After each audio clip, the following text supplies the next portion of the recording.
To the city of Tzfat of Tavshin Ayin Zayin. We're going to start out with the Mari Abuhav Shul. Go ahead, Eitan. The Bima and the Mari Abuhav Shul has 6 steps representing the 6 working days of the week.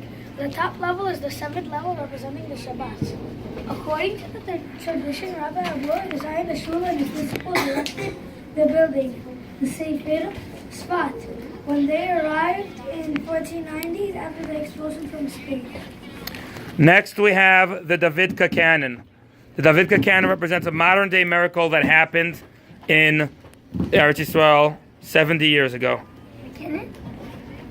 The canon was very inaccurate. We don't know how much. We don't know how much damage the cannon does. The Davidka makes a loud noise and it scared the Arabs away.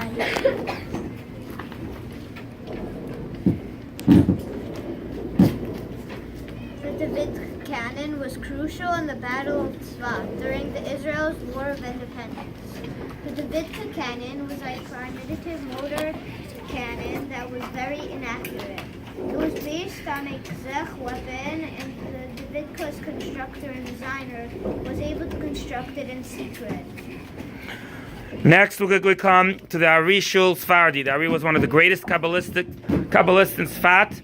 He had 2 shuls named after him. Here's the first one, the Ari Sfardi. He went to the yeshiva of Rabbi David Ben Zar, and he moved back to Yerushalayim. He was known as teacher of the Kabbalah.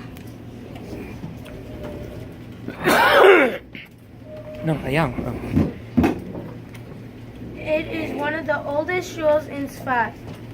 It was named after the Arizal. It was built by Spanish Mamluas. Okay, next we have the average shul, one of the nicest shuls in Tzfat. Let's hear a little bit about that. The average synagogue was built by Rabbi Avraham Dov Auerbach from Rich, Ukraine. In 1837, minutes before an earthquake erupted, Rabbi Avraham Dov called his congregation, "Come and station by the Torah scroll." The entire synagogue collapsed, except for the area in which the men were standing. The synagogue's entranceway displays a plaque that attests to the miracle of Rabbi Avraham Dov during the earthquake.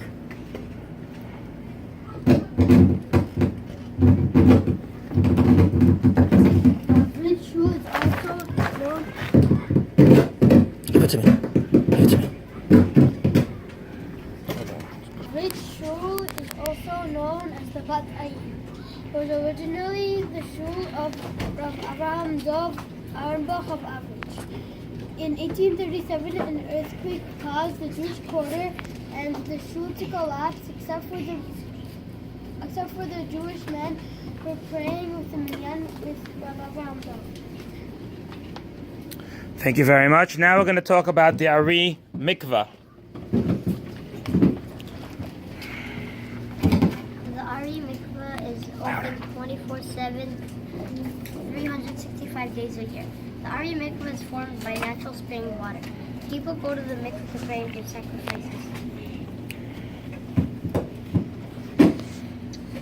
It is the largest and most modern mikvah in the country. A mikvah is a pool of natural water that is used to make things pure. From outside of the mikvah, you can see Har Harmon. Next we have the Tzfat Pizza Shop. It is located in the main city of Tzfat. They sell Israeli pizza. They have more than one flavor of pizza. Tzfat is in the north of Israel. Some of the pizzerias are Shomer Shabbat. Their pizza is oily. There's a store called Monster Pizza that sells special vegetarian pizza. Okay, that's it. Next we have the Ari Ashkenazi Shul. The Ari Ashkenazi was also named after the Ari. The first Ari Ashkenazi shul was one of the oldest shuls in Tzfat. The Ari Ashkenazi shul was originally called the Ari Shul. There is a miracle chair called Kisel Yahu.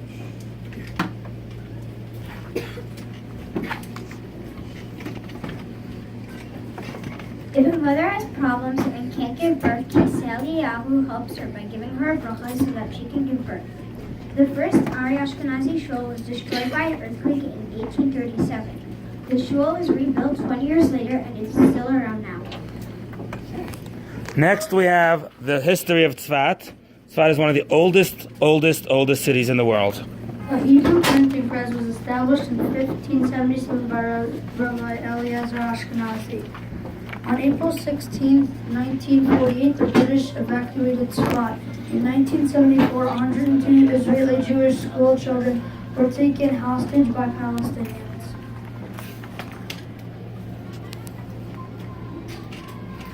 Tzfat is one of Judaism's four holiest cities, along with Jerusalem, Hebron, and Tiberias. At an altitude of 2,790 feet, Tzfat is Israel's highest town and probably its coldest. This city's name is spelled so many different ways.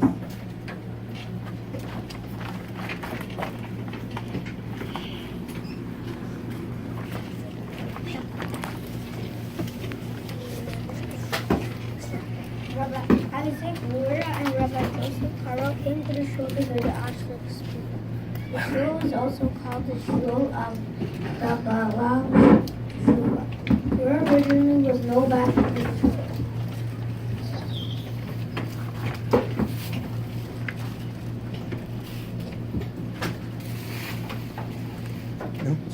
It doesn't have a women's section. After thieves stole valuable things, caretakers decided to close the doors to tourists. Many of his teachings were written down, and you can find them, including English translation, in just about any Torah library. Next, we have Rabbi Yosef Banai Shul, a shul of a Tana during the time of the Mishnah. The Banai Synagogue is located at the Old Jewish Center in Tzfat. It contains the grave of the 3rd century sage, Yossi Banai. The synagogue is also called the Tzaddik Halavan. The Yossi Banai Synagogue is the oldest of the Sephardic shuls. It was built at the end of the 15th century. The synagogue was originally located at the edge of the Mishnah. Next, we have the Tzfat cemetery, the Ari cemetery it's called. Rabbi Isaac Luria, co-author of the Zohar, is most revered Kabbalistic rabbi to live. Rabbi Yossi Karo worked for 30 years in writing the Beit Yosef, the completion of the laws of the Jewish life. Rabbi Yaakov Berb arrived in Tzfat from Damascus intending to develop Tzfat's satirical piece. Rabbi Yaakov Berb, he was a chief rabbi of Tzfat several centuries ago. Rabbi Moshe Kadvario is the author of Talmud Torah, where Shlomo Lachbitz wrote the song Lechad Pardi. Next, we have Rabbi Yosef Karo Shul.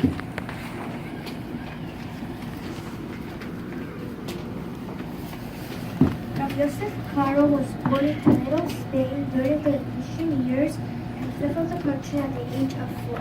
He was educated by his father, Rabbi Israel. He was most famous as the author of Shulchan Aruch. The Malik promised him that he would have the merit of settling in Israel, and that promise was fulfilled. In the year 5324, Joseph's second wife died.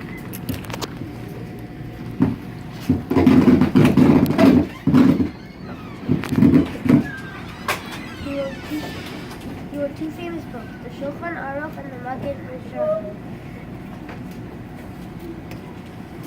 He was appointed a member of the rabbinical court of the city in Beit Din by the famous Yaakov Berab. When Yaakov Berab passed away, Rabbi Yosef Karo took his place and later such a spot. And finally, we have the famous Tzfat Art Gallery and a research project about all these Jewish artists.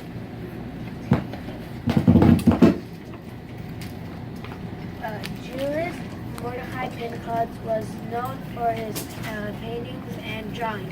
He drew our ancestors.